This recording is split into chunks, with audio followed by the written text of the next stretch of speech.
Soveel meer, episode 9. Nou dat sy lyf gewoond is aan die water, kan hy daar in die swembad sit, totdat sy beer op is. Hugo maak sy oë toe en besluit om te dink. Aan niks. Hy's 'n man. Mans mag aan niks dink nie. Die dat hy amper sy poepkout skrik, toe hy 'n dowwe slag daar naby hom hoor. Nie onder op die grond nie, op met die trappe. Die geluid kom daar van huisie nommer 1 af. Sy ouers se huisie wat veronderstel is om leeg te staan. Is daar dalk kwaaddoeners in die huisie? Indringers? Hugo luister 'n oomblik gespanne. Nie vir een oomblik het hy vermoed dat daar genooide gaste in sy palenkamp kan wees nie. Maar nou wonder hy, want al is sy kop stil, werk sy ore. Terwyl hy stip kyk, sien hy duidelik dat die skuifdeur van huisie nommer 1 'n fraksie oopstaan.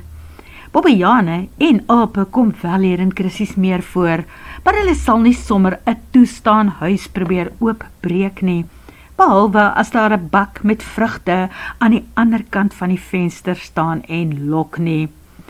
Nee, as een van Cecile se werkers nie die plek oopgemaak en oop vergeet het nie, kan dit net kwaaddoeners wees. Mense wat 'n hele end langs die meer moes loop om hier te kom inbreek. Maar om wat te steel? 'n 2-plaat gasstoof en 'n onder die toonbank yskas? En dan moet hulle ver loop en 'n dra om dit hier weg te kry. Nee, wat hom by die laaste moontlikheid bring, dat hier mense in die kamp is. Hy weet Bartholomeus sou niemand skelmie laat intrek nie, want die man was by toe hy gesê het, dat hy gereeld sal kom oowys. Hy sal weet dat hy uitgewang kan word, as hy so iets sal doen. Buitendien, hy hoef mos net te vra, want die antwoord sal waarskynlik ja wees. Aanvaarbare scenario is dus dat Cecile en Julia op die laaste oomblik voor hulle vertrek gaste hier toegelaat het, wat waarskynlik ook daar onder dak kamp, soos wat hy die mense die laaste keer laat doen het. En as dit hulle gaste is dit waarskynlik vroumense, wat nie van mansmense in hulle spasie hou nie. Instinktief gaan sy hande onder die water om sy skaamte te bedek. Nee, nie regtig sy skaamte nie. Hy lyk eintlik daai ou. Dit is deel van hom en wie hy is. Hy hoop net nie dat wie ook al in daardie huisie is, hom en sy onderdele gesien het, toe hy sonder 'n draad klere in die swembad geklim het nie. Gelukkig is dit buite seisoen. Daar sal waarskynlik nie kinders ook wees nie. Hy wil daarom nie deurgaan as die perversie van die meer nie. Dit is nou weer stil daar binne, geen beweging. Sy oë draai van pa en ma se huisie na die lapa en die stoor daarachter. Hy leun effens na regs en daar maak hy dit net uit. Deur die skrewe van die planke van die stoorkamer. 'n rooi voertuig wat ewe knus daar geparkeer staan. Hugo sit nog 'n oomblik voordat hy die laaste bietjie van sy bier drink. Nie om krag by mekaar te maak vir 'n konfrontasie nie, want hy gaan niemand tromp oploop nie. Nie nou nie, nie môre nie, ook nie vir die volgende 6 of 7 dae, of die maand wat voor lê nie. Nee, hy drink sy bier, want mens mors nie 'n kosbare dop nie. En dan wil hy homself uit die voete maak. Hugo sit die botteltjie op die rand neer en voel vir sy onderbroek. Dit is juis wat hy wou verhoed het. Hy wou nie sy klere laat nat word, as dit later vanmiddag weer gaan reën nie. Hy het nou wel genoeg klere gebring, maar as dit nat bly, ruik alles naderhand na muf. En nou voel dit vir hom, asof alles in elk geval klam is. Hy onderdompel vir Jock en trek die ding so sag as moontlik onder die water aan. Dit klots, maar ten minste kan hy nou soort van waardig uitklim en hy doen. Toe trek hy sy kort broek oor sy nat onderbroek aan en vat sy bottel om het ander kant by hom in die asblik te gaan gooi. In sy huisie is daar 'n statusopmerking van Cecile op haar WhatsApp. Hulle is veilig by Julia se familie in München. Vir 'n oomblik oorweeg hy dit om vir hulle te vra oor die vakansiegangers in huisie nommer 1. Toe besluit hy, nee, los dit liewers. As dit belangrik genoeg was, dat hy moes weet, sou hulle wel vir hom gesê het. Hugo eet sy laaste bietjie padkosbroodjie en skep orde tussen sy goed. Teen 4 uur vat hy sy kamera en sak met lense. Hy maak die hekkie oop, wat hom nader aan die meer sal neem, en besluit om te gaan stap, totdat dit lyk asof die reën hom gaan vang, en dan sal hy weer omdraai en terugkom. Wanneer hy langs die lapa verbygaan, kyk hy net so terloops in die rigting van die stoorkamer daarachter, en toe blaas hy sy asem uit van verligting. Die rooi kar is weg. Dan was dit seker maar net naweekgaste, en hulle het dalk so geskrik vir die naakte man van Chrissy's Meerpan, dat hulle onmiddellik besluit het om pad te vat. Wat 'n verligting. Met die terugkom hou hy nietemin die struike en bosse tussen hom en die plek van verraad. Net sowel, want die rooi kar is skielik terug in die stoorkamer garage, wat hy vir homself toegeëien het. Kan sy so lomp wees om in een van die stoele vas te kruip in haar missie om Adam beter te bekyk deur haar verkyker? Dit is banaal. Renata wens sy weet waarom haar kop in te druk vir toekomstige verwysing. Die manier waarop die man daarna stip na haar huisies se skreefie se oopskuif deurgekyk het net een ding vertel. Hy weet dat die inwoner van daardie stallasiehuisie hom afgeloer het deur 'n verkyker. Miskien het dit presies gebeur soos jare gelede, toe die Engelse hier naby teen 'n koppie in 'n beleg gelê het, en so af en toe deur verkykers gekyk het of die boere op pad is. En daar weerkaats een van die verkykers, en die boere weet presies waar die vyande is. Behalwe toe sy die stoel met 'n dofsware plof van posisie laat verander het en amper haar doos gebreek het in die proses. Die een waarin sy die pakkie nou moet gaan wegstuur van Ermelo af, want sy sien nie 'n optelpunt in Chrissy's Meer nie. Dit is 28 kilometer van waar sy haarself nou moet bevind en sy beter ry so gou as moontlik. Maar hoe dit ook al sy, as die man in die water 'n ordentlike boer is, weet hy ook nou dat die vyand hom waargeneem het. Daarom gee Renata vir hom kans om homself uit die voete te maak. Sy wil nie regtig kyk waarheen nie, want sy is te bang dat hy iewers vir haar staan en kyk, om te sien wie dit was wat hom afgeloer het. Sy het nie 'n voertuig hoor inkom nie, maar dan het sy mos geslaap tot watter tyd. Nou het sy 'n krisis met die pakkie, wat dringend gepos moet word. Renata gee 2 diep asem toe, en toe tel sy die pakkie op, hak haar handsak oor haar skouer en stap uit. Sy skuif die deur toe en sluit dit, en sluip met 'n stywe ruk na die hok waar haar kar geparkeer staan. Renata ry uit en druk die afstandbeheer wat die hek van die kampie moet oopmaak. Intussen fyn kam sy die area agter haar in die treespeeltjie en sy sien niks. Sy wil graag vir haarself wys maak dat die kaal wader net 'n verbyganger van 'n naby plek was en dat sy hom nooit weer in haar lewe gaan sien nie. Of dalk het die persoon so groot geskrik vir die skielike geraas daarvan uit haar houthuis, dat hy op 'n ongemaklike nat drafstappie daar weg is. Of dat hy in sy voertuig gespring het en weggery het. Maar sy is nietemin bly om die kampie vir die oomblik eers agter te laat. Sy bel die groot hek oop en ry op die groot pad uit.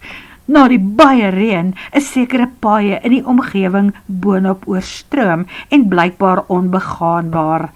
Die wolke lyk ook asof hulle water in die hoeveelhede van 'n Olimpiese swembad op een slag op die teerpad voor haar wil afsmyt.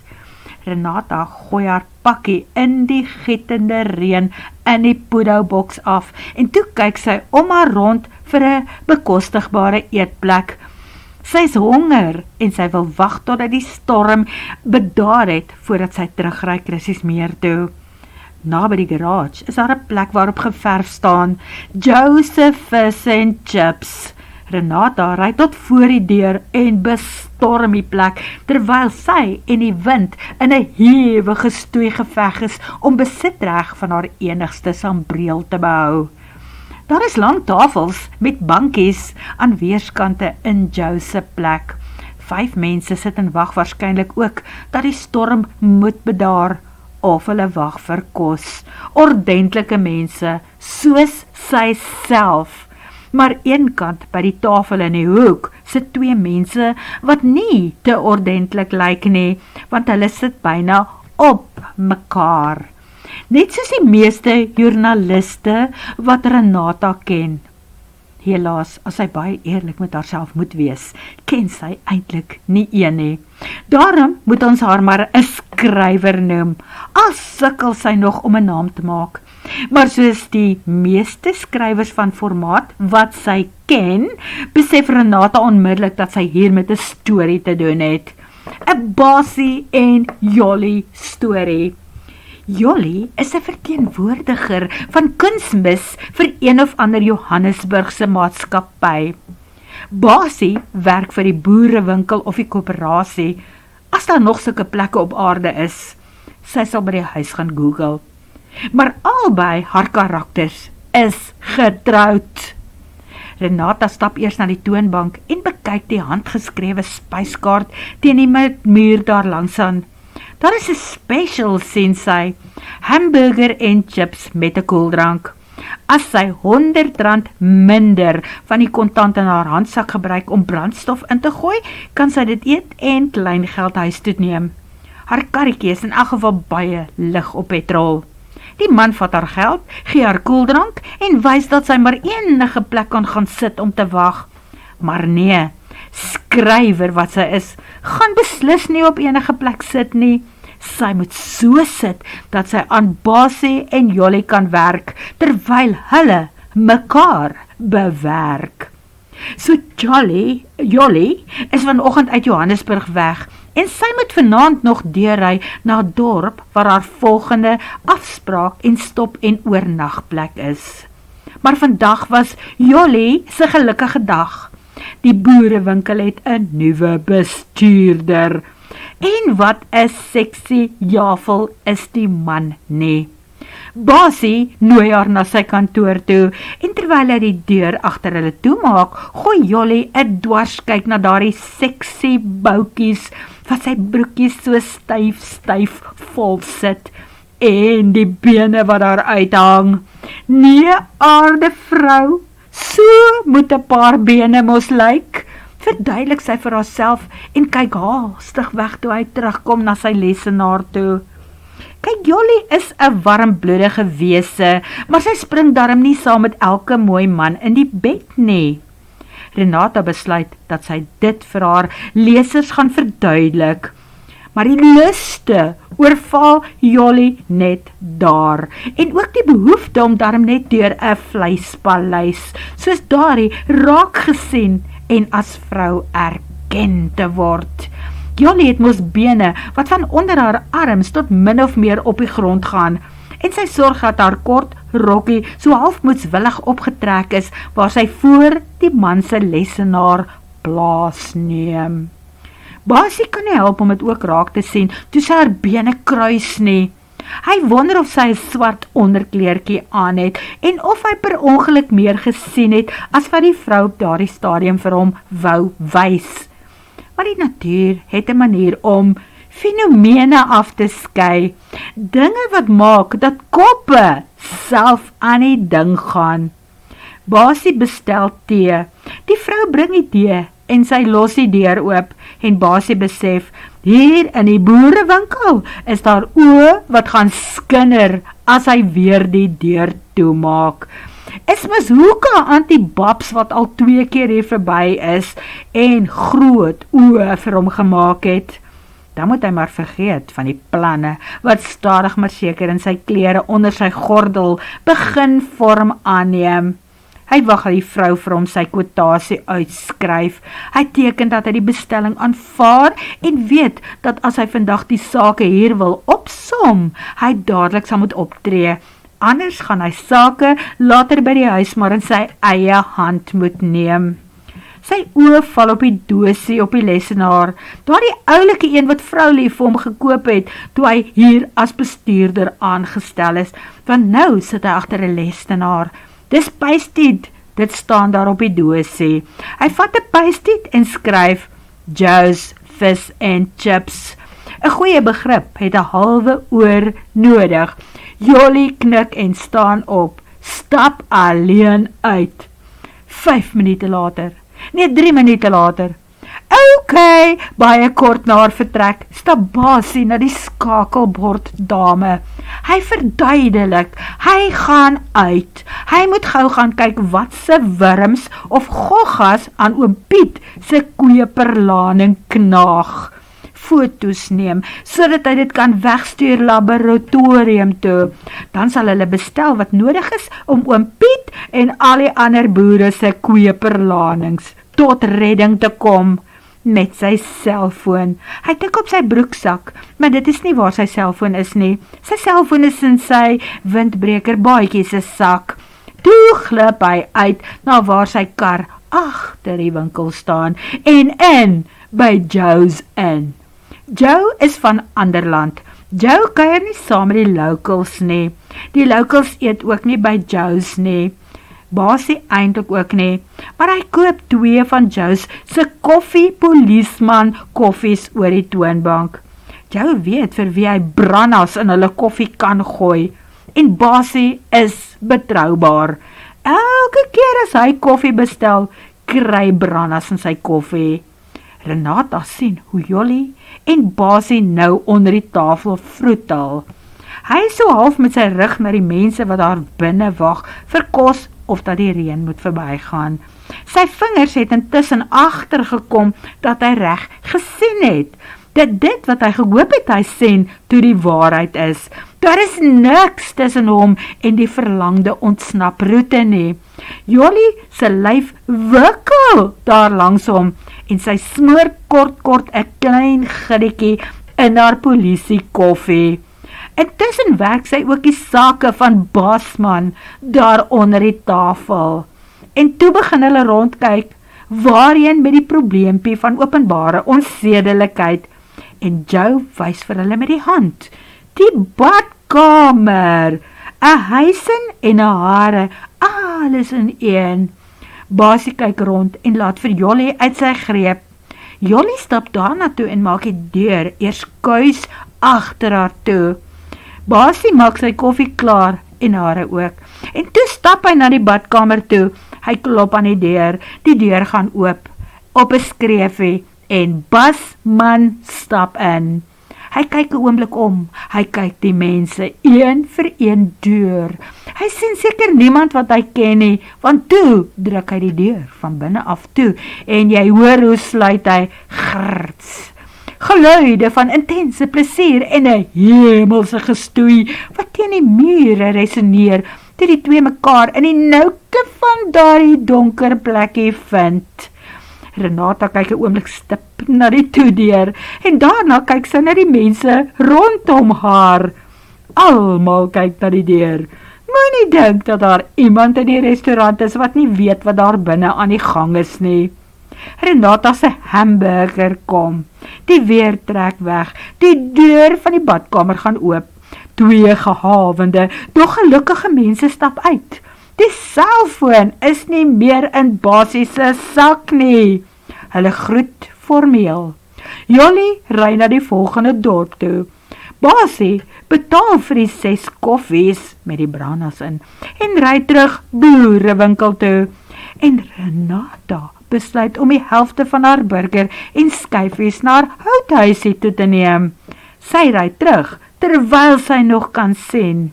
En terwyl die storie nog grafies in haar geheue wag om neergepen of neergetik te word.